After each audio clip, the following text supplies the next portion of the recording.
Hey guys, this is the Infernoman, and we do budget, jank, fun, and Magic the Gathering Arena. And today is Deck Tech Tuesday.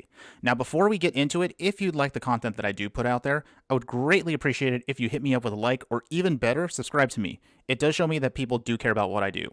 Now, if you have any questions, comments, stuff you want to see discussed, or want to talk to me directly, you can @ me on Twitter or chat directly with me as I play on stream every so often on one of the many BFJ decks, which stands for Budget Jank Fun for short, on Twitch. A visual link for those are going to be up on the screen right now, and I will have direct links in the details below. Now that we have that out of the way, let's go ahead, let's get to this deck tech. And today we're going to be going over Mono Blue Tempo. This deck was quite the menace when it first appeared in Dominaria Standard, and even though it's not as popular as it once was, today we'll show you how you can play a budget version of the deck, one that doesn't use rares or mythics, and still be just as annoying as it once was when it first debuted. Now, if you haven't seen these before, the way I usually do this is I'll go over the main deck by talking about the creatures and the spells and lands if applicable. Then we'll go over the sideboard, we'll go over a deck demo using Sparky as our sparring partner, and at the very end we'll discuss possible upgrades if you do like this style of deck and ways that you can continually play it and make it more refined.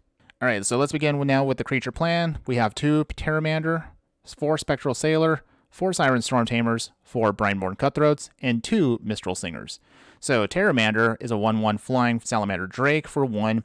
For 8 mana, it gets to adapt 4. This ability costs 1 less to cast for each instant or sorcery card in your graveyard. The way this deck works is you're going to be using a lot of counter spells and bounce effects, so this ability will actually kick in for a much cheaper cost than the 8 mana that it's demanding at first, and this will pump it into a 5/5 flyer, which is great as a finisher, but in the early going, it doesn't really do much. This is why we only have 2 in the deck. Next, we have Spectral Sailor. Spectral Sailor is a spirit pirate for 1/1 with flying and flash, and its secondary ability for 4 mana, you get to draw a card. This is a great card draw engine for us in the mid-range part of the game. Normally, you'll have this out at the beginning of the end step for your opponent. So when they are pretty much passing their turn, you're going to flash this out to keep the tempo going, i.e. what this deck is trying to do, and then swing. And the reason why you want to do this, of course, is to ensure that they don't have any way of blowing up the creature until after they pass their turn. Usually, they'll have their mana tapped out. Siren Storm Tamer is a 1/1 Siren Pirate Wizard. Try saying that 5 times fast. For flying, and it has an ability where you can pay 1 blue mana to sacrifice a Storm Tamer to counter target spell or ability that targets you or a creature you control. Normally, you don't want to do too many things with this creature. It's an early game attacker, but its secondary ability is very helpful for protecting some of our other more powerful creatures that are trying to get through damage. Speaking of that, Brineborn Cutthroat. This is a Merfolk Pirate, 2/1 for 2 mana with flash. So whenever you cast a spell during an opponent's turn, you put a 1/1 counter on the Brineborn Cutthroat. So henceforth, this is why it's great for the tempo deck, because you usually want to be playing cards on your opponent's turn to prevent them from executing their game plan, while ensuring that our game plan is going to become more of a threat to them. And then finally, Mistral Singer. Only 2 of in the deck. It's a 2/2 Siren with flying and prowess. It doesn't really look like it does much, but the prowess ability is actually pretty helpful for a couple ways. Again, if you are doing this with the tempo swings, as in you're playing cards on your opponent's turn, this prowess ability will kick in and it will make the Mistral Singer a little bit stronger that can sometimes help us sponge a hit, either blocking a cheap attacker or sometimes being able to just go 1-for-1 with another bigger creature. On the other hand, you could play stuff on your turn, have the prowess ability kick in to make this just a little bit stronger and ensure that you can then finish off your opponent. But that's otherwise mostly just the creature package. Nothing too fancy for this. Your biggest attacker is going to be mostly just the Brineborn Cutthroat, but you want to ensure that, again, you are using cards on your opponent's turn to make this bigger. How do we make it bigger? Let's now go over the spell package. Our non-creature spell package has 24 cards in it. We will have 4 copies of Curiosity and 4 copies of Curious Obsession. Both of these cards are enchantment auras that basically give you the same thing, which is whenever this creature that's enchanted deals damage to a player, you may draw a card. Curious Obsession is a little bit different, though, because it does say worded, whenever this creature deals combat damage to a player, you may draw a card. The advantage, of course, with the Curious Obsession is it gets a +1/+1 to the creature, so it makes it a little stronger. However, the downside compared to the Curiosity is if you don't attack with a creature this turn, you have to sacrifice the Curious Obsession. Basically, you want to put this on your creature as early as turn 2, just to ensure that you can start doing damage to your opponent and start drawing cards to make sure that you have more of an advantage versus your opponent. However, you'll need to make sure that you can protect your creatures, and this is where the rest of the deck comes in, the tempo play, i.e. the counterspell package. You will have 2 Spell Pierce, which is for 1 mana, counter target non-creature spell, unless its controller plays 2. You will have Lofty Denial, which is for 2 mana, counter target spell, unless its controller pays 1. If you control a creature with flying, you can counter that spell, unless its controller pays 4 instead. Essence Capture. Counter target creature spell. Put +1/+1 counter on up to 1 target creature you control. And finally, Lurkout's Dispersal. For 3 mana, this spell costs 1 less to cast if you control a pirate. Counter target spell unless the controller pays 4. These all have very specific conditions that they have to meet in order to be optimal. However, our deck usually has a very easy way of making these all work at their best. So don't be afraid to use these to protect your creatures. However, you want to make sure you have the mana to actually utilize any of your counter spells. So be aware of what you're casting. There's going to be times where you might want to save the Lookout's Dispersal and instead use the Spell Pierce. On the other hand, you might want to use the Essence Capture first before you use the Lofty Denial, and so on.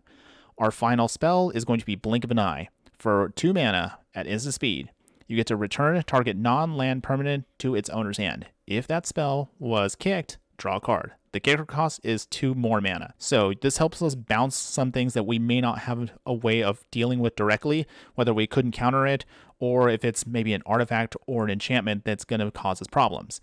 If we ever need to, we can also pay the kicker cost if we have the extra mana to give us card draw and keep our advantage going. This is overall the package that you want to use. There's going to be times where you might be better off countering a spell, but there might be other times that it might be better to bounce a spell. It really just depends on what the board state is, so just be mindful of what's going on. And real quick, we're going to touch upon the land base. You only are going to be using 19 islands, so this is as budget as can be. One extra non-basic land is going to be Mystic Sanctuary. Mystic Sanctuary is an island. With Mystic Sanctuary enters the battlefield tapped, unless you control 3 or more islands. When Mystic Sanctuary enters the battlefield untapped, you may put target instant or sorcery card from your graveyard on top of your library. You're basically going to use this every so often if you do need to get back a counterspell in your hand or your bounce spell. Not too often is going to be helpful for you, but it is very nice to come in a pinch. Just remember that, again, you don't have to put the card on top if it's going to mess up with your card draw. Just be mindful again of what your battlefield is looking like and adjust accordingly. And now for the sideboard. Starting off, we have Tormod's Crypt. Tormod's Crypt for no mana. Sacrifice the crypt and exile all cards from a target player's graveyard. If you really are apprehensive about graveyard hate, I would probably recommend this one versus other graveyard options, mainly because this is a free spell. And this helps us out because our deck is only running 20 lands, so you don't want to have to tap out to use something that is graveyard hate. This is very decent. This is very cheap. Go ahead and use it. We have 1 extra Spell Pierce in the sideboard. We will have 4 copies of Ether Gust. Choose target spell or permanent that's red or green. Its owner puts it on the top of or bottom of their library. There is a lot of Gruul aggro currently in the format right now, so this is going to be a really great card to out-tempo them, i.e. grab one of their cards that you're trying to cast, or maybe there's something already on the field that you can put back on the top of their library, or if they want to shuffle it back into the bottom to ensure that we can get the field clear, or at least get a threat off that maybe that we can't counter. Cerulean Drake, 4 copies of, flying, and protection from red, a 1/1 Drake for 2 mana. Sacrifice the Cerulean Drake to counter target spell that targets you. So this is kind of like an extra copy of the Siren Storm Tamer, but also having the protection from red ensures that mono red decks have no way of getting through this card. However, I would caution you on one part. Bone Crusher Giant, if you don't remember, has an ability on it. When it uses its stomp effect on the adventure part of the spell, it also adds on there that damage can't be prevented. If that does trigger, that means that after that is used, any red spell can then destroy the Cerulean Drake because, as it says on there, the damage can't be prevented. So just be mindful of that and don't get too cocky when you're using Cerulean Drake versus mono red or even Gruul aggro. And then 3 copies of Mystical Dispute. This is actually going to be more of a flex spot. If we are dealing with a lot more blue decks out there in the field, this is going to be an extremely helpful card. As you see, it's a 3 mana. However, this spell costs 2 less to cast if it targets a blue spell. You counter target spell unless its controller plays 3. So this is your flex spot for one reason, which I will discuss in the upgrades. But simply put, Ceremonious Rejection from Kaladesh Remastered might be something to consider here, since we are dealing with a lot more colorless decks that are running around in the format. But overall, as I always say when it comes to your sideboard, adjust it accordingly based on what is going on in the meta This is, again, just the most basic catch-all. What I believe right now is the most effective, but whatever you do get or whatever changes, change accordingly. And with that, that's pretty much it for the deck. Let's go over to our demo now with Sparky and show you how this deck is meant to be played. Okay, and here we go. We're going to be playing our mono blue tempo deck versus Sparky. Again, this is for demonstration purposes, just to show you what you ideally want to be shooting for. So let's look at our hand right here. You want to make sure that, of course, besides your lands, you want to try to get your Curious Obsession. You want to get a one-turn drop early on, whether it's a flash one or not, and some counter spells to protect what you're trying to do. Normally, we don't want to put anything on the Siren Storm Tamer, but because we don't really want to mulligan, because this is a pretty good hand already. But let's just keep it as is. This should be fine. Drop our island. Storm Tamer on turn 1. We could then put down the Curious Obsession turn 2. Unfortunately, that does mean we will be a little wide open for hits or bounce spells or counters. But the whole idea is we want to start gaining the advantage versus our opponent. Okay, so there we go. We got our Storm Tamer ready to start attacking. Wow. I can't believe that actually happened. Sparky came prepared. Okay, so the lesson you can learn from that is sometimes you might want to wait a turn or two to get at least your extra protection up. And Sparky just taught us that lesson right there, which is hilarious. Save your counter spells ideally for the threats that are going to come down to try to get rid of what you have. So we got a Curiosity, so we can get back into this fight. It's going to be a little slower since we're not doing 2 damage, but we can draw cards. Okay, Brineborn is good to have. All right, Sparky, what do you got? Okay, it's fine. Sparky's now tapped out, which is great, so we can now flash in our Cutthroat. We won't be able to do anything with it yet, so we're going to have to wait to start using the Brineborn Cutthroat. But get in with Storm Tamer, hit him to 17, draw a card, and this is what you're trying to do, as I mentioned. Just keep getting your cards in and start building up card advantage versus your opponent. Okay, so now we can start doing our thing. So first off, let's Spectral Sailor. Play the Essence Capture. Pump again the Brineborn. Get rid of that with a counterspell. And now our Brineborn is just where we want it to be in terms of power. Let's go ahead. Let's just going to put this on top of the Storm Tamer so we can just keep drawing cards. We can use the Brineborn for muscle and start fighting our way through this. All right, Sparky, you're now down to 9. We get some cards to keep our hand filled. Another Cutthroat, which is nice in case of removal. A land is good too. So now we have 2 counter spells that we can use with the 4 mana that's open on our end. All right, so since we have the advantage, let's just start going a little bit more aggressive here in terms of protection. Sparky wants to swing. That's perfectly fine. Since we have it, let's just do it now. Bounce the card. Pump the Cutthroat. All right, and we are now poised to win because they're basically tapped out and Sparky's got nothing else unless they want to have another unsummon. But essentially, that's what you're trying to do. So out-tempo them, force them to basically play cards against the time frame they want, put them basically in a pinch so then we can get a victory. And that is, in a nutshell, mono blue tempo.